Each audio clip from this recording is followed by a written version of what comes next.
1, go. Edge Radio. Hi, this is Wayne. This is the Talkie Talkie show, and this is my show where every second week I get a guest in. And as you may notice, there is another human being next to me. So tonight's show will be an hour long, and we'll be exploring permaculture, which I'm very much looking forward to. And my guest tonight, James, would you like to introduce yourself and say a little bit about what you're about? Yeah, sure. Well, I was born in Perth in Western Australia back in 1967, and I was raised on a 10-acre block, and I had a motorbike and a horse, and I used to do a bit of gardening. So that's where the passion was born for permaculture. And we used to have snakes because it was 10 acres and there were snakes around, and my dad used to kill the snakes, and I kept them in a jar. So I was interested in snakes too. Hang on, you kept them in a jar when they were dead or when they were alive? When they were dead, Okay. yeah, like formaldehyde or something. Mm-hmm. I went to university and graduated in computer science, and I worked in the IT industry on and off for about 30 years. But in between, I went to Christmas Island as a detention officer. And I went to Japan, where I taught English to kids. And I also went to China, where I taught English to adults. Wow. So I did a few different things. But my passion now, what I really want to do, I saw this video about a food forest. There was this guy in the UK who built a food forest. Martin Crawford is his name. Right. And it's a different sort of climate. And it was one of those National Geographic little videos. And he's walking through his food forest, and he's talking about all the different fruits and berries and mushrooms that he gets and all the different things. And he said, if you'll just leave nature to itself, it'll return to a forest. That's its natural state. Right. And I just became fascinated. I thought that's really amazing. And I would love to build a forest. So I started a community permaculture food forest, and I thought we could have a communal space, reclaim the commons, because that's one of the tragedies, is the loss of the common. They say the tragedy of the commons, but it's the tragedy of the loss of the commons. Yeah. That's where the tragedy is, that we were fooled into thinking we had to put fences and barriers and gates around everything. And I thought if we had a communal space and people could just come along and plant a tree or plant something, or, and it could all work together, and the community could work together to produce food, natural food. But that kind of ran aground. You've got to get council approval and things like that. And I'm not not big on that. Yeah, I'm not really the great one to correspond with councils and things.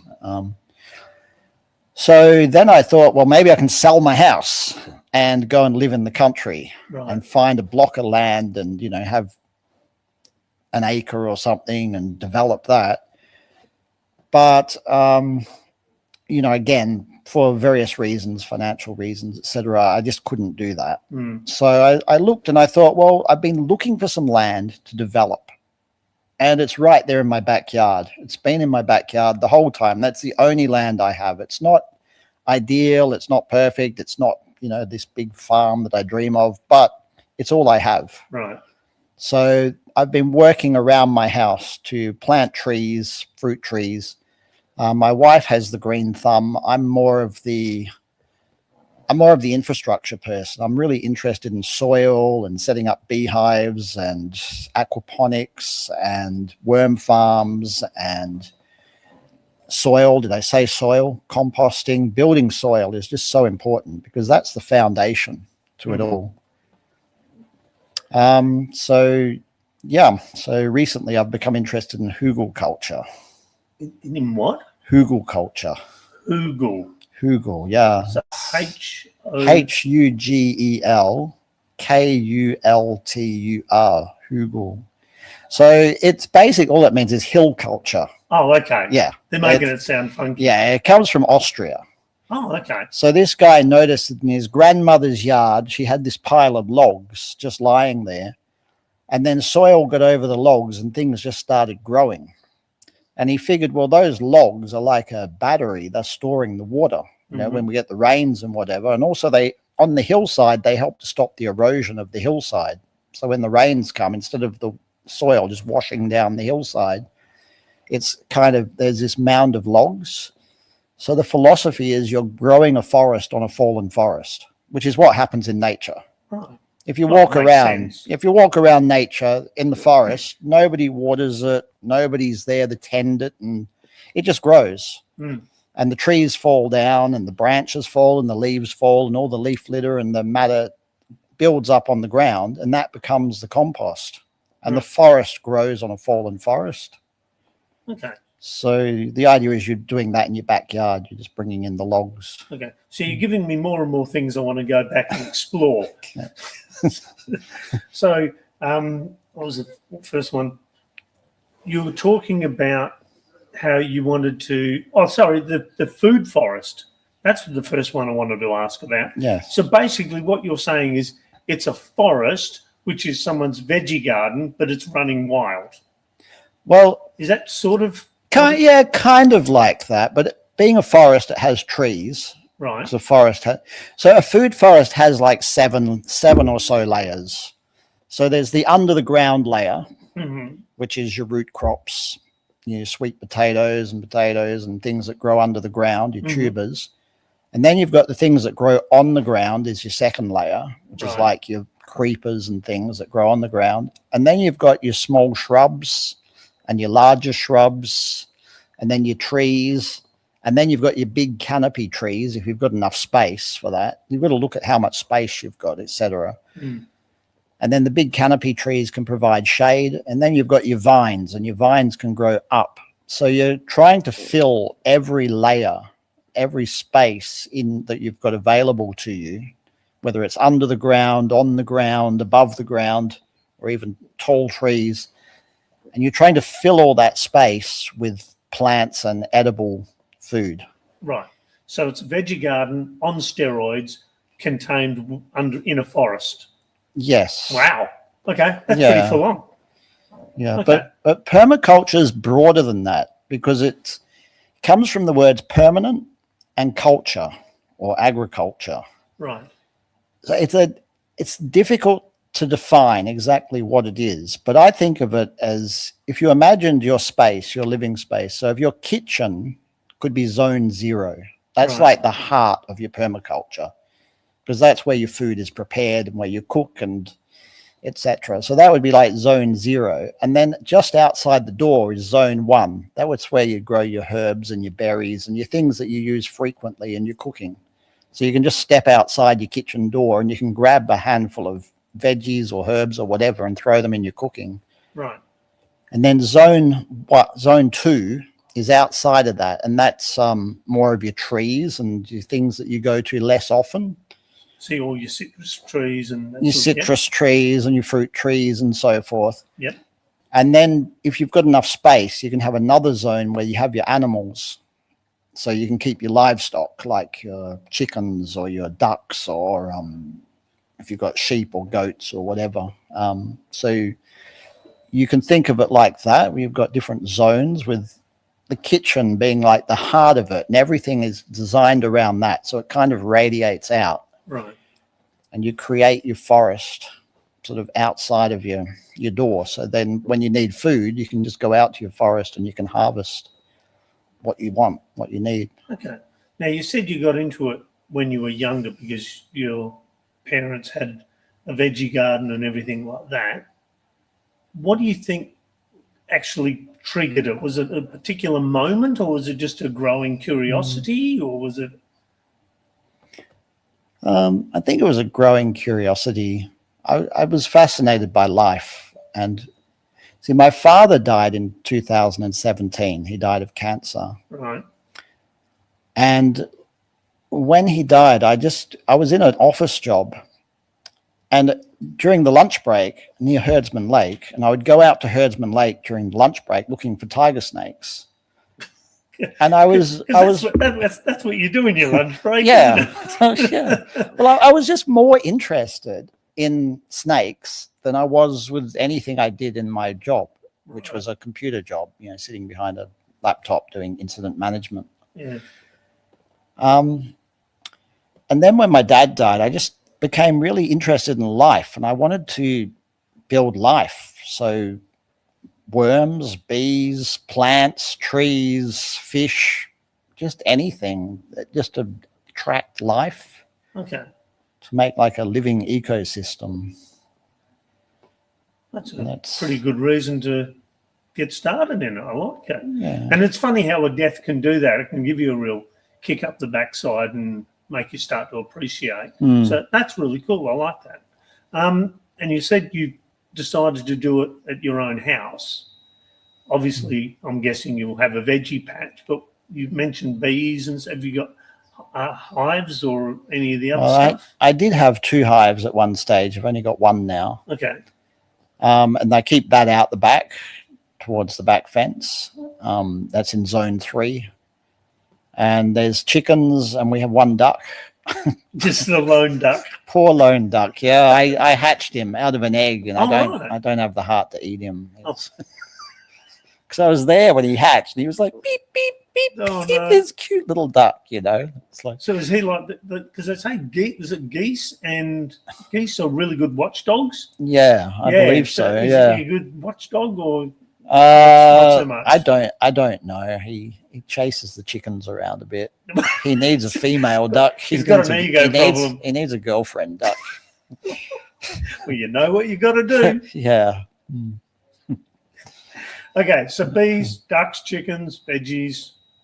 Any chance to expand into anything else? Okay, so around the side we've got a variety of fruit trees.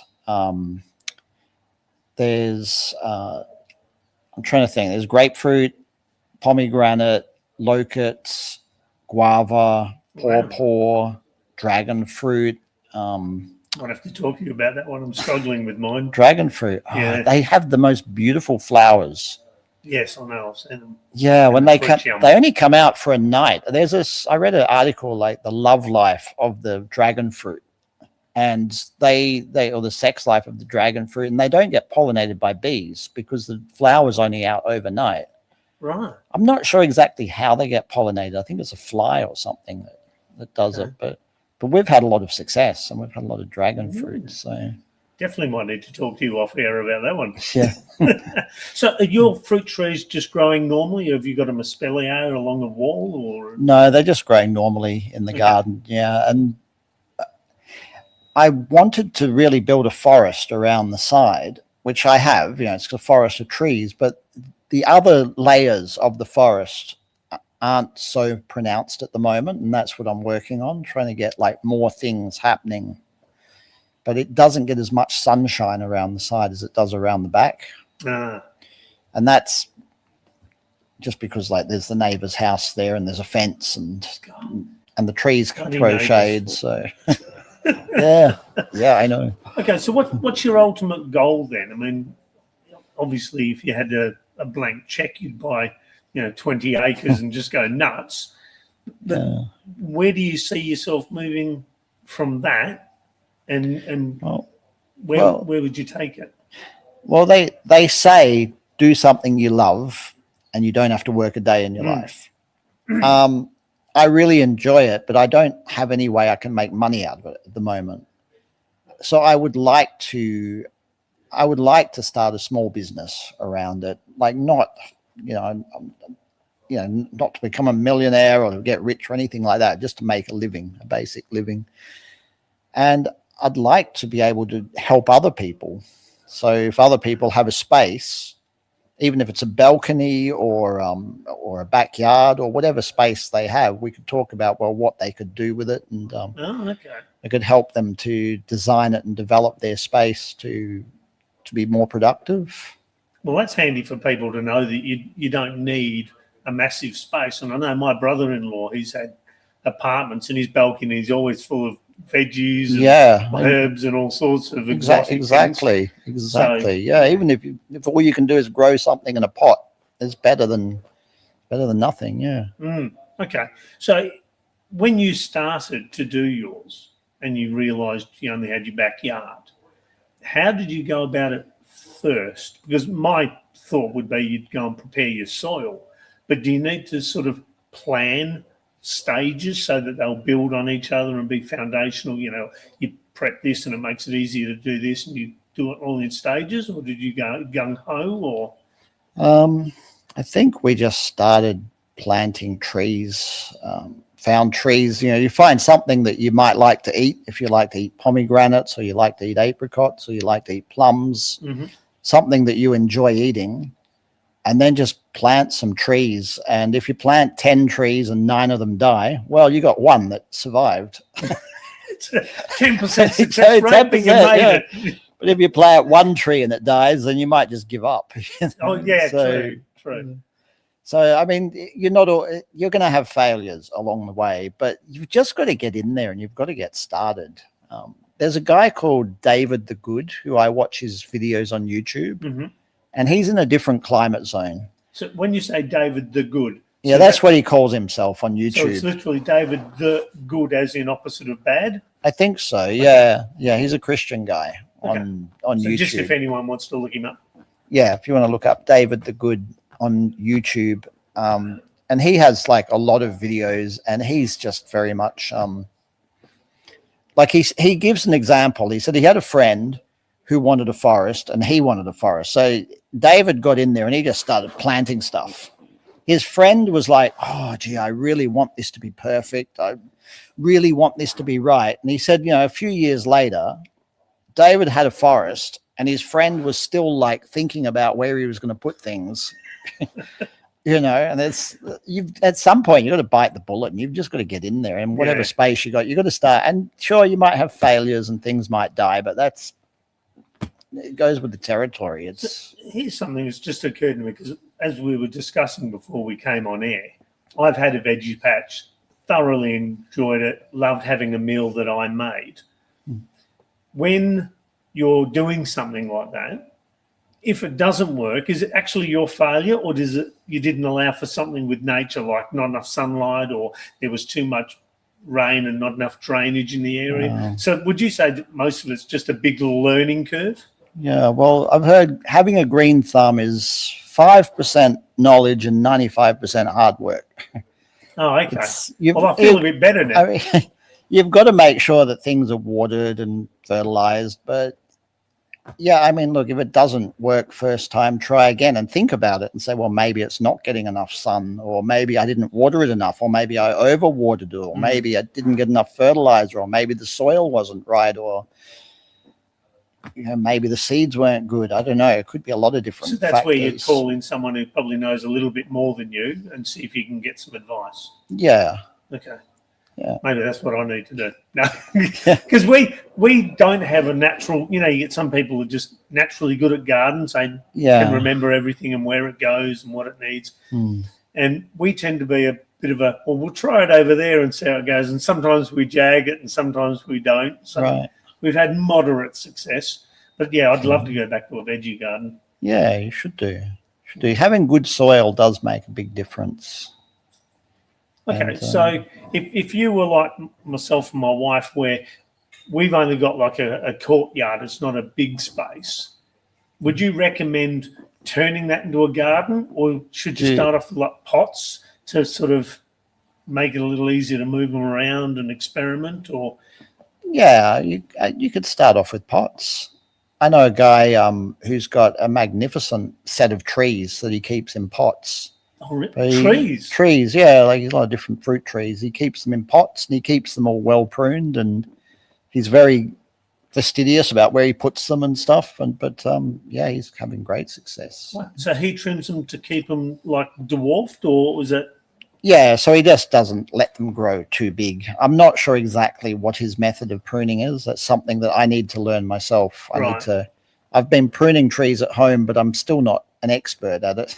Yeah, it's hard. You know, it's got to be this far above the joint, and it's got angled this way, and I can't remember all that stuff. Yeah, I could never do bonsai. And when trees grow too tall, the problem is if there's fruit way up there, you need a really tall ladder to be able to get that fruit. That's a good point. So, and also if the tree's growing like really big, it might grow a lot of fruit, but it's not so good, not small and hard. Whereas if you give it a really hard prune, you might get less fruit, but it might be much better quality Oh, yeah, that's a good point. because the tree doesn't have to put all its energy into all these excess branches and things. It's now can focus its energy on producing good fruit. Geez, I'm learning heaps of stuff already. This is really cool. So I said earlier about where you'd like to progress. And before we came on air, we were talking about people that you always try to learn from people that know more than you. And you mentioned a couple of chaps, one of whom's in Queensland. Jeff Lawton. So yes. Where are you moving to next to get your up leveling of knowledge? Well, I watch videos on YouTube like David the Good or Jeff Lawton or various others, and they give a lot of tips, a lot of gardening tips. Like I've been looking into feeding chickens, and there's a lot of different crops that you can grow that will feed your chickens. Now, a lot of these videos are made assuming people have acres of land and they've got large areas that they can sow and grow all these different plants. Like comfrey is very good, and sweet alyssum and various others. And then you can harvest those. Duckweed is good. I'm growing duckweed in a boat. I've got an old boat and growing duckweed in it. And then you can take the duckweed. Isn't the duckweed meant to be in the water that the boat's in? Or is it... The water's in the boat. It's the wrong way around. I used to have fish. I want to get fish again, but yeah, it's just a feature. It's just a boat full of water, and they grow duckweed in it. Okay, so that's to feed the chickens. Yeah. Okay, so that gives you better eggs, I'm guessing. Yeah, the eggs are beautiful. Nice. Yeah. Excellent. Okay, so when you're watching these people on YouTube, do you stumble upon them, or do people recommend them? How do you normally find them? I'm trying to think because it's been years. I think some of them I stumble upon. I think all of them I've just sort of found them over the time. There's a guy called John Colin. Don't quote me on that, John. But John does Growing Your Greens, and he's in America. Yeah, and I think he was ill at one time, and then he started growing a lot of greens and eating a lot of greens, and it really helped his health. And now he makes these shows. He travels around and he meets different people, a bit like you do. He meets, but he goes to gardens. He goes to all these different gardens and things, and he talks to the people who are running the gardens. Right.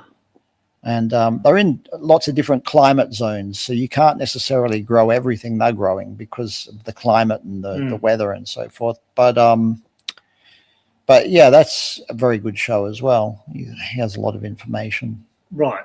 So how do you go about watching someone who's in America or England and then adapting that knowledge to here? Is it adaptable, or is it sort of you can't do it because the climates are just too different? No, I mean, like, for example, I'm interested in moringa trees. If you've heard of moringa oleifera. Is that like a wellness herb or something? Yeah, it's a tree, and they made a documentary on Discovery Channel called Moringa the Miracle Tree. Right. And that's how I learned about it, how I first learned about it. Well, it was through a network marketing company called Zija, which was marketing moringa, and they recommended that documentary, Moringa the Miracle Tree. So we got the trees, and we're growing moringa trees at home. Oh, nice. But there's a guy in Florida who's absolutely just totally passionate about moringa, and he grows thousands of moringas. And he's starting a business, but the moringa likes the warm climate. So in winter, they can kind of shut down a bit. They don't like cold winds. They don't like the cold weather. If you have them in pots, you can bring them inside during winter. But during spring and summer, they grow great guns. Right. So I'm just sort of answering your question about like different climate zones. So even though we're not quite the same as Florida, we can still grow the moringa trees. And there was a guy in California, and John went to interview him, and he's a doctor, but he's very much into herbal medicine and lifestyle. He's the sort of doctor, if you went in to see him, he wouldn't just say, "Oh, take these pills."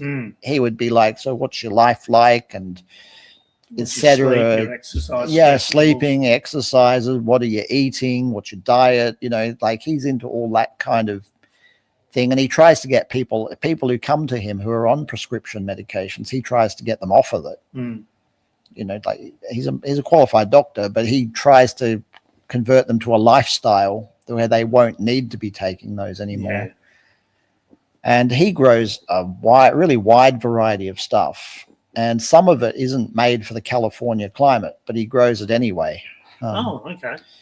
But he just grows anything. He just experiments. Not everything works, but he's always just experimenting. And he's got like all sorts of berries. He's really big into berries. He's got lots of different berries and lots of different greens. And I think he grows moringa as well. Nice. So you mentioned before that guy in Queensland. Jeff Lawton. Yeah. You got any plans to go and check out his sort of setup and what he's doing? I would love to. Yeah, I would love to. I just haven't traveled much lately. So, yeah, but that would be on my list of things to do. So that'd be just more of a distance thing, because the distance from here to Queensland is fairly substantial. Yeah. Yes, yeah. It's just the travel and the time and being away from home for a while. Mm. Okay. So going back, because we've got to try and remember there's people listening to this, and it's not just about me learning. It's also about them. So setting up for permaculture, you said it's a very broad sort of thing, and I'm sure everyone's got like a preconceived notion. I mean, you've got your perception of how you see it, but how would this apply to most people? Because we were discussing the food chain earlier about how now a lot of farmers, and as I said to you, Jeremy Clarkson and his show with his farm, he loses money growing food, but because he's got his own pub and his own beer and all of this, that pays for the farm. And apparently a lot of farmers don't make money. They've got to have a second income. Yeah. So where do you see permaculture sitting in our food chain? Well, what I would like to see is just imagine this scenario that where you live, imagine that there were, I mean, how many houses are in your street where you live? A lot. A lot. All right. So imagine like 10% of them.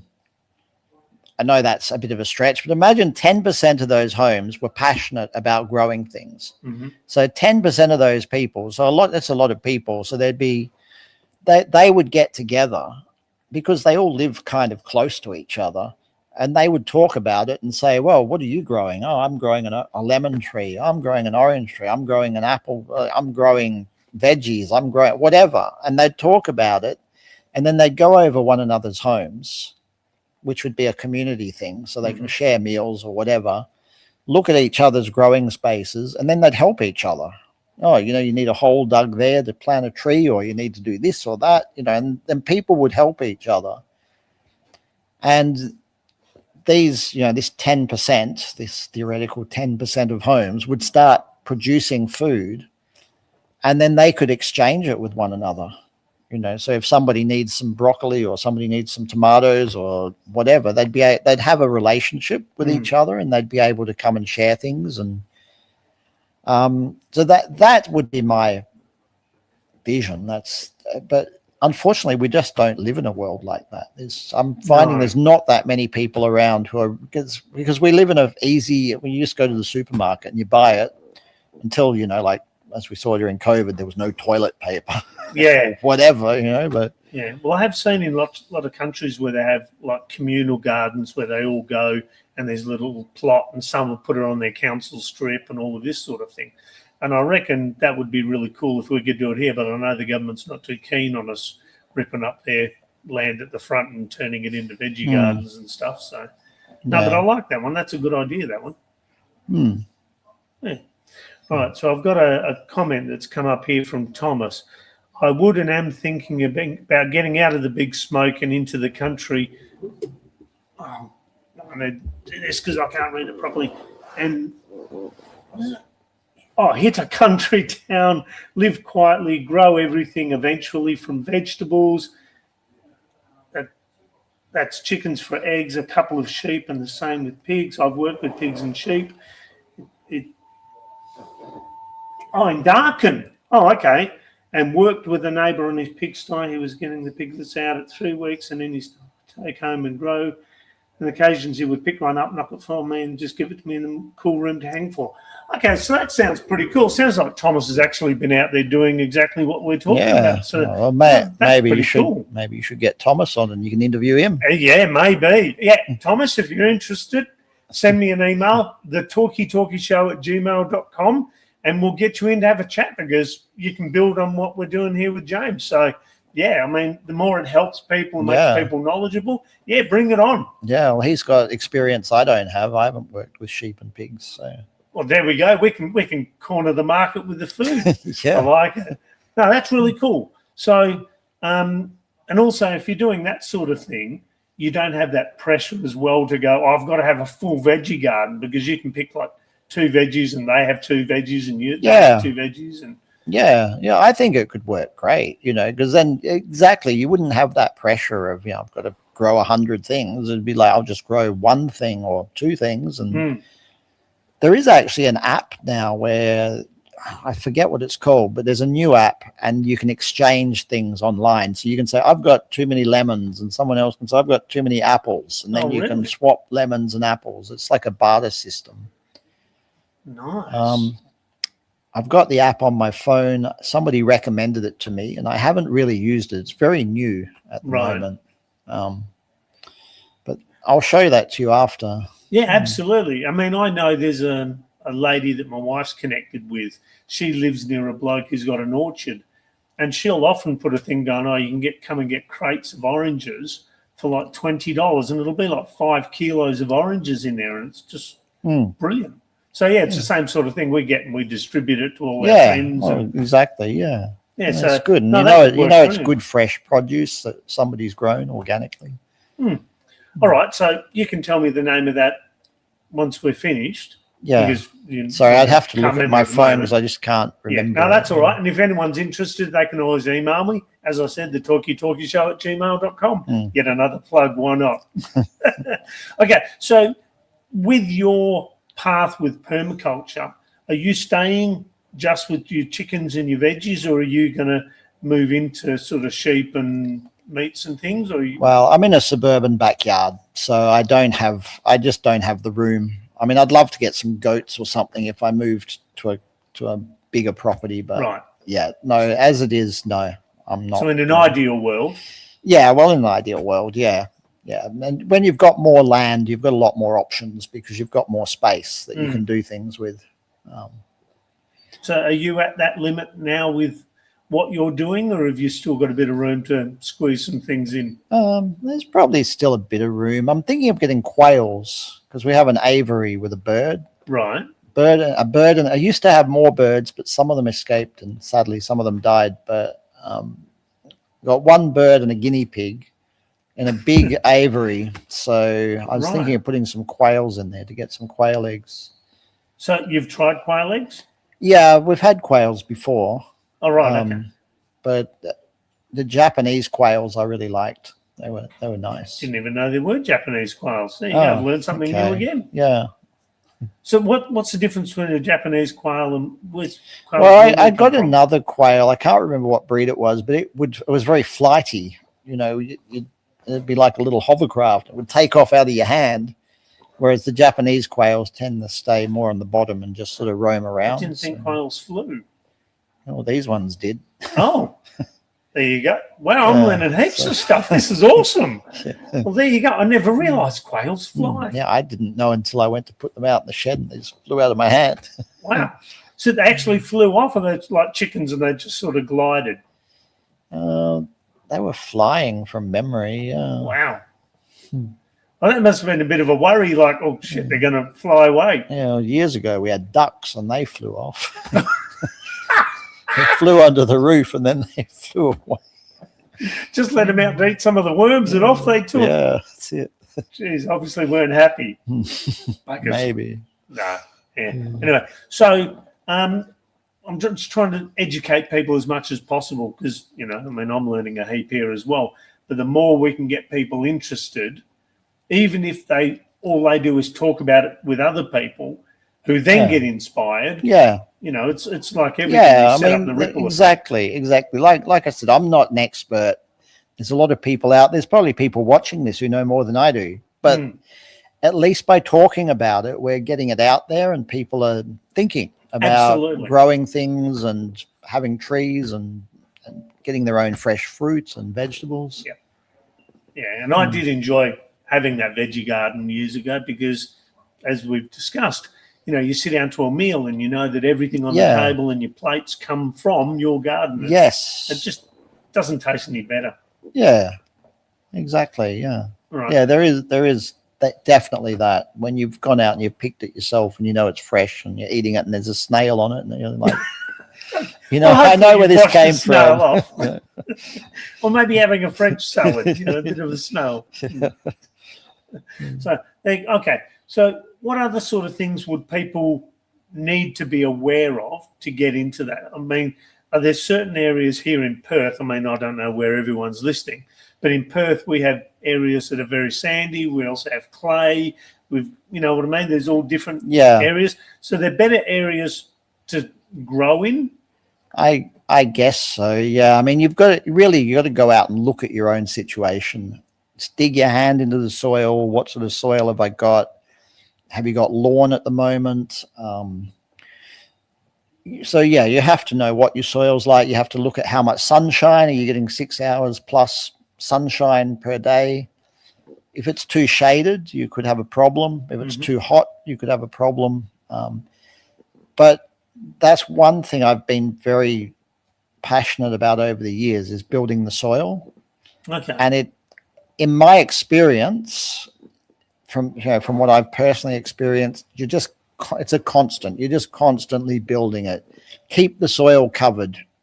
Now, the best thing if you want to make money, the best thing to cover the soil with is concrete. Put a concrete pad down and build a house on it and sell the house. For a second there, I thought you were serious. No, I am serious. No, I mean, if you have to permaculture. No, if you have a big block, subdivide it, build a house down the back, and sell it. I mean, that's right. Right.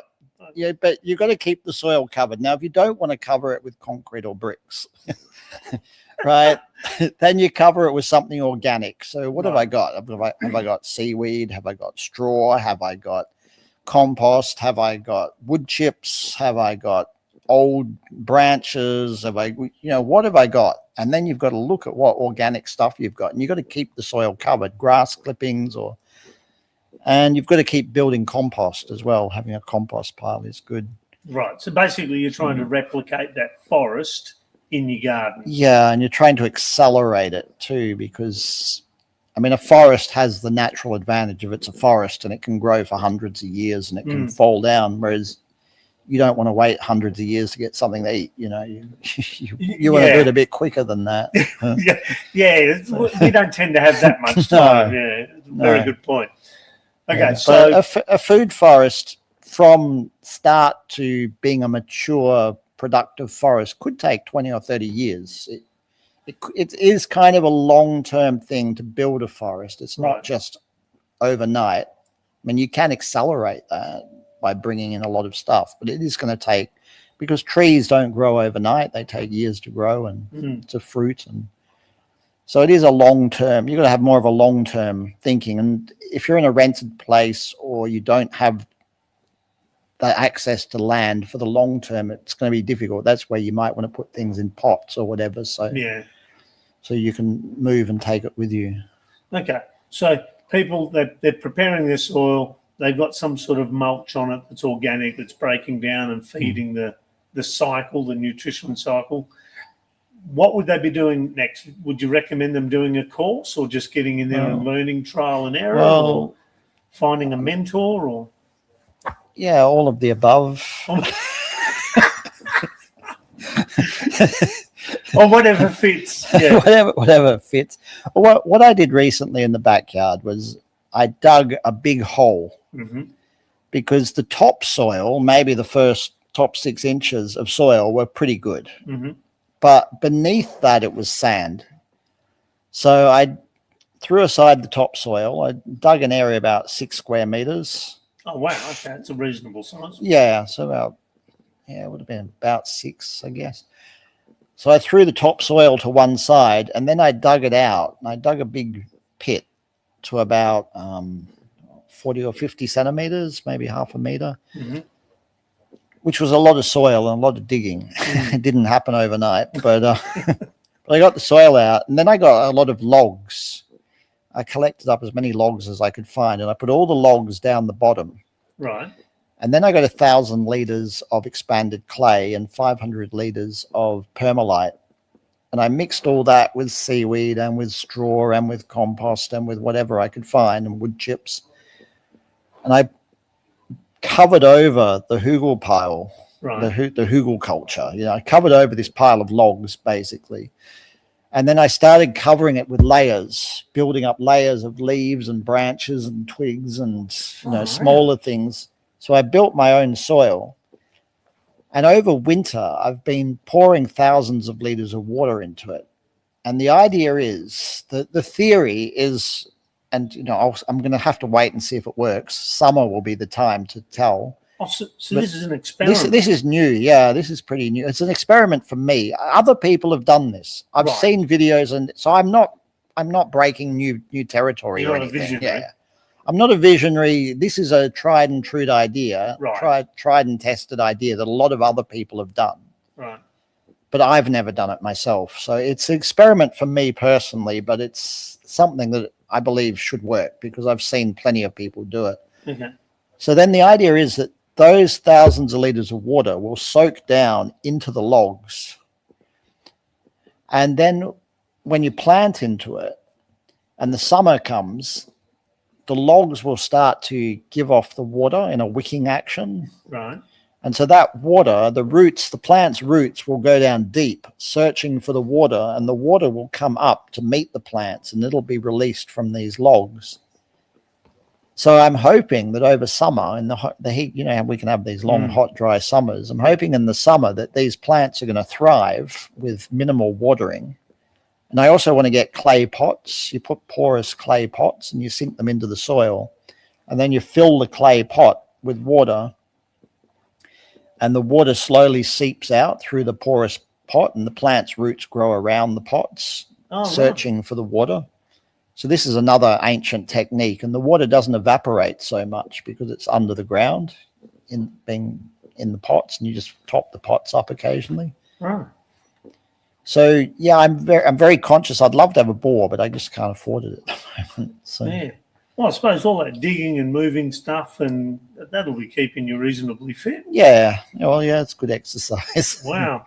So how do you go about mixing 500 litres of permalite and things like that? Because that's going to take up a reasonable volume. Yeah. So where do you mix that? Have you got like a factory unit somewhere, or are you doing this? No. I mean, because they come in 50 litre bags. Right.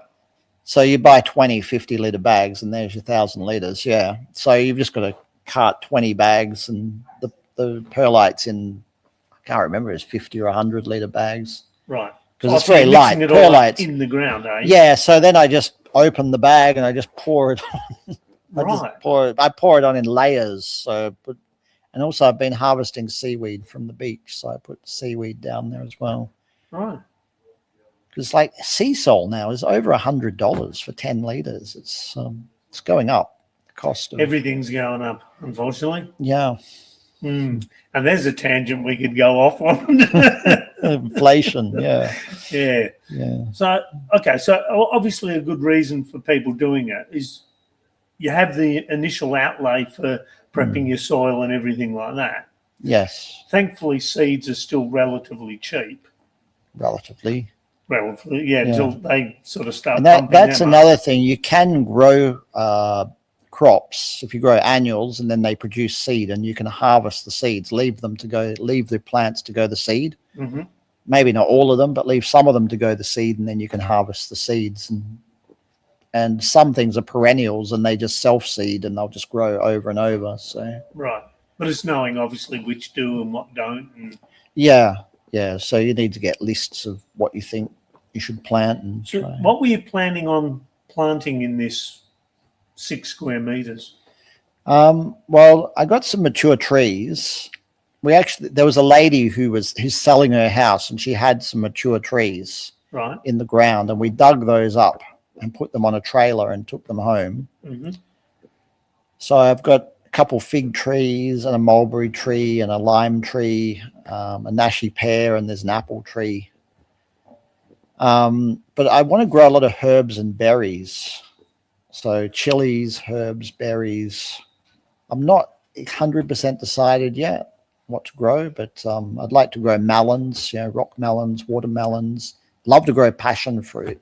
'Cause, when you get a passion fruit vine, you get a bucket of passion fruit. I have done that, but I've heard they only last for a certain amount of years and then they die off. Yeah. I've heard. Yeah, we had one, and I think we had one at our other house, and it grew great. I mean, it was fantastic. We used to get bucket. It was near the chicken pen, but we planted another one. I think I only ever got 1 or 2 passion fruit off it, but it was in the wrong spot. I don't think it was getting enough sunshine. Yeah. No, we grew one. We had a lot of passion fruit and they were nice, but only lasted a few years and then it went all weird. Okay. Okay. So Thomas has put up here, if you ever need leaves for your forest, I know a place where there is so many leaves and the council don't pick them up.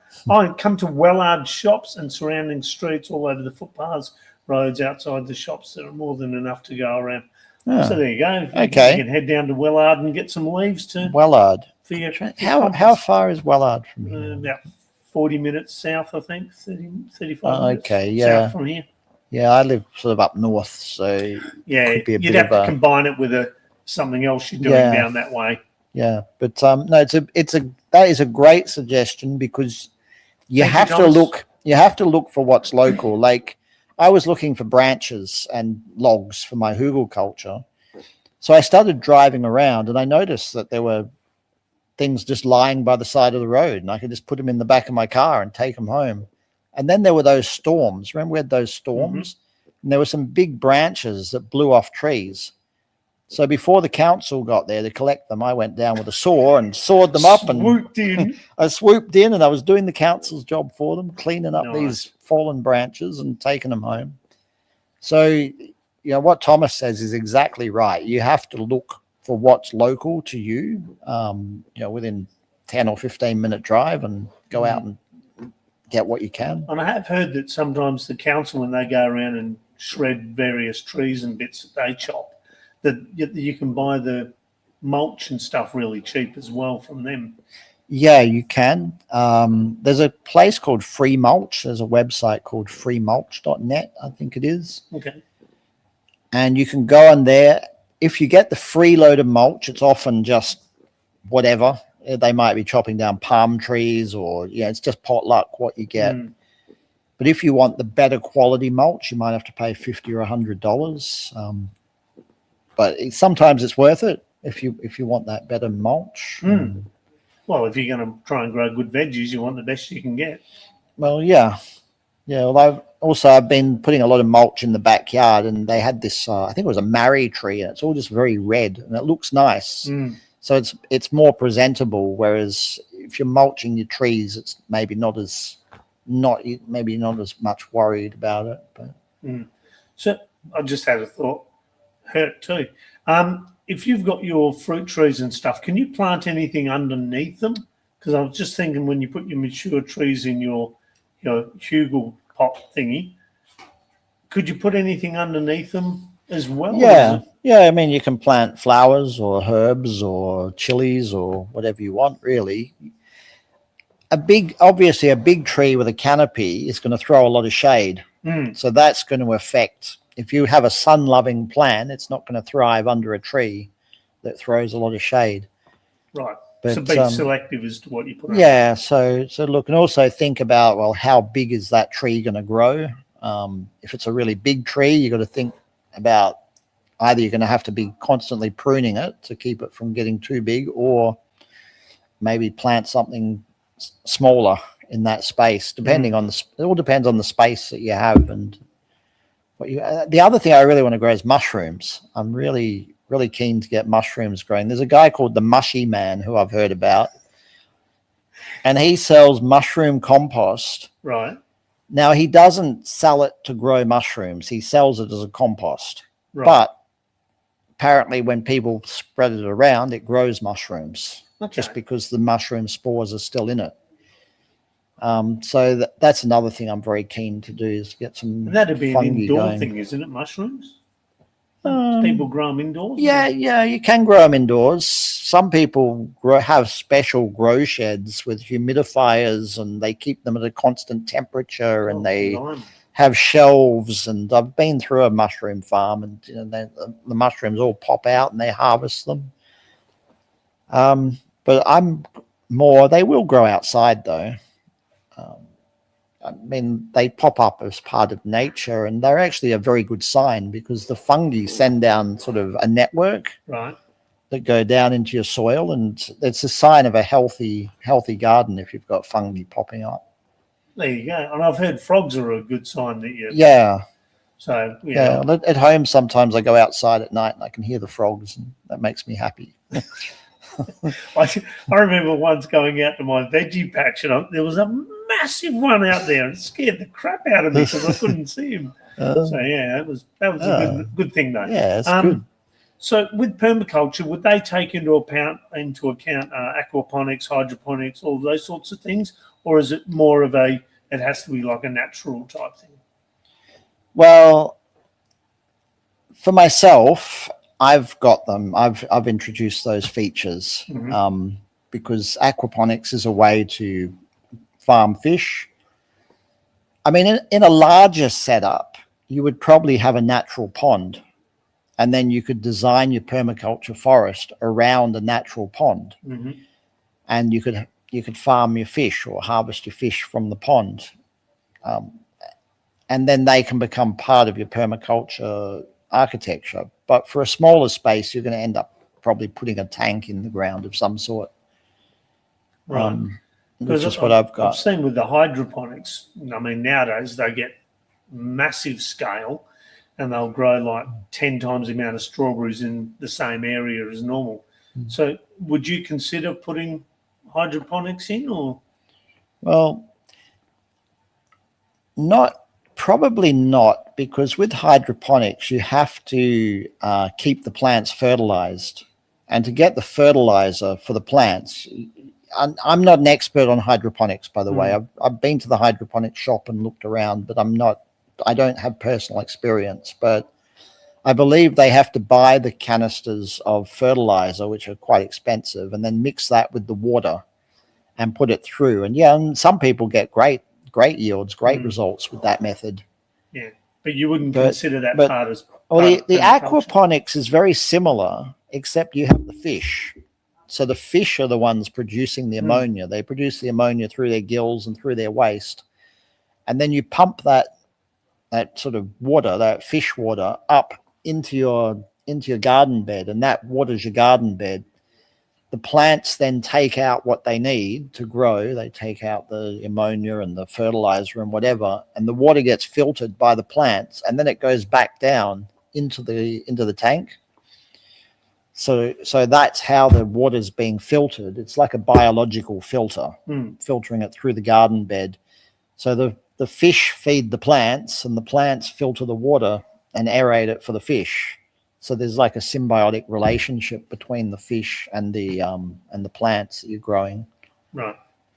But you wouldn't necessarily class it as part of permaculture, or is that like a side shoot? Or? Well, I don't see why not, because perma is permanent. And the tank is pretty permanent. It's there in the ground. You can't pick it up and move it around. It's buried in the ground, and it's part of agriculture or aquaculture or culture. Or I mean, how do you define culture? It's we could talk for hours about that. Good question. So yeah, I personally would think of it as part of permaculture. Would you? I don't know. That's what I'm asking. I mean. It's part of gardening, but whether it would fit under that umbrella, though. Yeah, that's what I was asking, sort of getting your viewpoint. Yeah, I think so. Like I said, the heart is kind of your kitchen. That's your zone zero. So occasionally you might eat some fish. So then you could go out and you could catch a fish. and then you could have a fish with you, and then you could pick some veggies and get some eggs and have some fish and eggs and vegetables, and I'm getting hungry talking have about a all few this food. herbs, that you get from your garden. So you could basically get a good round meal out of your own backyard. Yeah, and I suppose it'll be a way of adding more variety, especially if you've got limited space. Yeah, and you can keep on. I've got a couple koi at the moment, big koi fish. Oh, nice. Yeah, Love and my koi. they're pretty. They're nice to look at. Yeah, I'm not going to eat them. No, apparently they're not good eating anyway. No, I went down to price them at the Fish and Lily Pond Farm, and for 2 fish the size we've got is $750. They're crazy. Yeah, I think I bought them small. I bought 3 small ones. 1 died and 2 have survived and grown, Nice. good size. So yeah, I used to hand feed my koi. Hold the pellet, and they'd come up and open their mouth and take the pellet. And that's nice. yeah, it was a very relaxing thing to do at the end of the day. Yeah, again, because I'm growing the duckweed for the chickens, you can also feed the duckweed to the koi. Well, they'll eat just about anything, those things. Yeah. Got to be careful you don't put your fingers in too far. Good thing they don't have teeth. Yeah. So how much time have we got? All right, we've got a few more minutes left. So is there anything you want to chuck in to let people know before we wrap up? I think we've got about 3.5 minutes. So anything we haven't touched on, any knowledge you think you'd want to impart? I'm trying to think what I haven't said. I mean, I guess my main advice would just be get out there and do it. Pick up a pot. If that's all you've got is 1 pot with some potting mix, pick that up and plant a seed. If all you can do is grow 1 tree, just plant a tree. Don't stress it, and then you can build from there. I went to a garden called Jeddo's Patch. Okay. And they've got an amazing permaculture forest. It's a couple called they open their garden up every now and then to people to come through. And the wife said to her husband, why don't we get rid of the clothesline and we'll have a little garden here? And then it was and a bit of garden there, and a bit of garden there, and a bit of garden there. And, 10 years later, they've transformed their entire yard into this amazing forest. You walk through it and they're like, you can have some blueberries, and they've got all these different trees, but they've gone to the trouble of labeling their plants so you can actually see what they've got. Oh, that's a good idea. That's very well set up. Perth, is it? Yeah, it is. It's called Jeddo's Patch, and they're on Facebook, I think. Just trying to remember, because the lady gave me a cutting for a fig tree, and I've got it growing at home now. Oh, nice. So, yeah, it grows beautiful green figs. Caramelized figs.